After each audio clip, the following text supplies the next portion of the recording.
Vamos a hablar ahora sobre los cambios de estado de la materia. Y para hablar de los cambios de estado, también es necesario hablar sobre la temperatura. Y vamos a poner de ejemplo el agua. Comenzamos con el agua convertida en hielo, la cual el hielo, mientras pasa esta barrera de los 0 grados centígrados, pasa de un estado sólido a líquido. Y estando en estado líquido, si pasa la barrera de los 100 grados Celsius, se convertiría en vapor de agua, es decir, en estado gaseoso. Esta forma se entiende mejor con una gráfica, donde la axis va a ser la energía añadida en julios o en calorías. Y una caloría equivale a 4.86 julios. Esto es para tener en cuenta en nuestros cálculos si lo queremos pasar de julio a calorías o de calorías a julios. En el eje de las ordenadas vamos a poner los datos de temperatura en grados Celsius. Y ahora vamos a resolver un pequeño ejercicio donde nos piden calcular cuánta energía es necesaria para convertir un cubo de hielo de 1 gramo a menos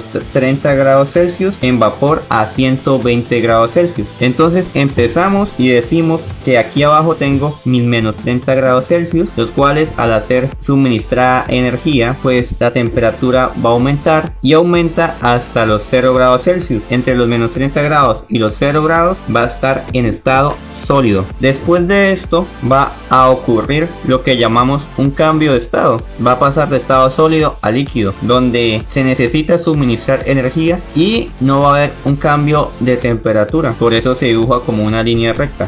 Ya después que existe el cambio de estado, el agua va a empezar a subir de temperatura hasta los 100 grados Celsius y durante ese trayecto va a estar en estado líquido. Luego existe otro cambio de estado, donde va a pasar de estado líquido a estado gaseoso, y después de pasar de ese cambio de estado va a subir la temperatura hasta los 120 grados que necesitamos, pero ahí ya estaría convertida en vapor de agua, es decir, en estado gaseoso. Y ahora vamos a hablar sobre el calor sensible, donde cada vez que haya un cambio de temperatura vamos a utilizar esta ecuación para calcular su energía, donde decimos que Q, que es la energía, va a ser igual a la masa por el calor específico por el delta de temperatura. Y para calcular el calor específico ya se nos da una tabla como esta, y esta la saqué del libro de física tomo 1 de Serway. Ahora, en cuanto a la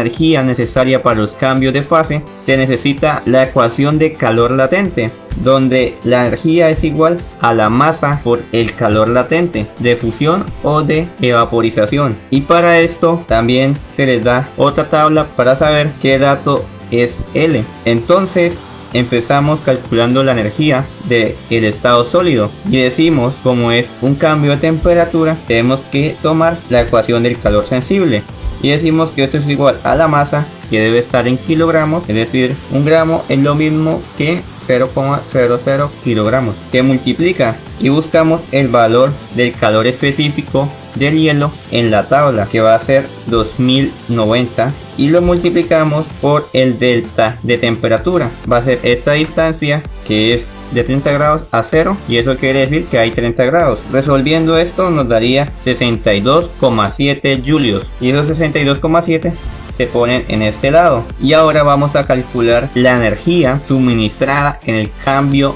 de estado, y para el cambio de estado se va a utilizar la ecuación del calor latente. Entonces escribimos otra vez la masa en kilogramos multiplicada por el valor del calor latente de fusión del agua, que es este, que es 3,33 por 10 a la 5, y esto va a dar 333 julios. Pero esos 333 julios es tan solo lo que vale esta distancia, la energía suministrada en el cambio de estado. Para meterlo a la gráfica es necesario sumarle los 62,7 julios que se utilizaron en el estado sólido. De esta manera nos da 396 julios. Ahora, para el estado líquido se vuelve a repetir la misma ecuación que se utilizó para el estado sólido, que es la del calor sensible, y decimos que Q es igual a 0,001 kilogramo que multiplica al calor específico del agua, que va a ser 4166, que multiplica al delta de temperatura, que eso es 100 menos 0, pues es 100, ¿no? Y eso va a dar igual a 419 julios. Para meterlos en la gráfica es necesario sumar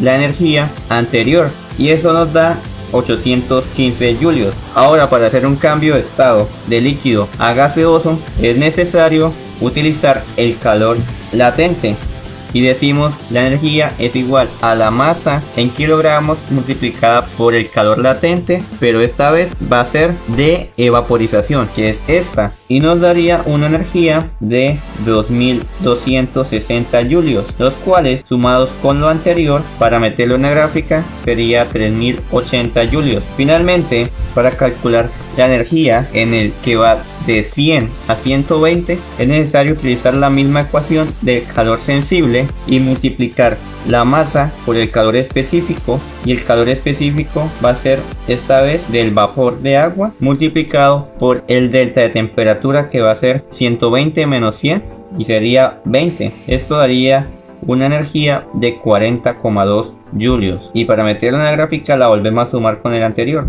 daría 3110 julios. Entonces la respuesta final sería 3110 julios, y si la necesitamos en calorías, con la ecuación que les mostré al principio, serían 743 calorías. Y ya para finalizar, te voy a dejar este ejercicio para que lo intentes resolver, y yo lo voy a resolver en el siguiente video.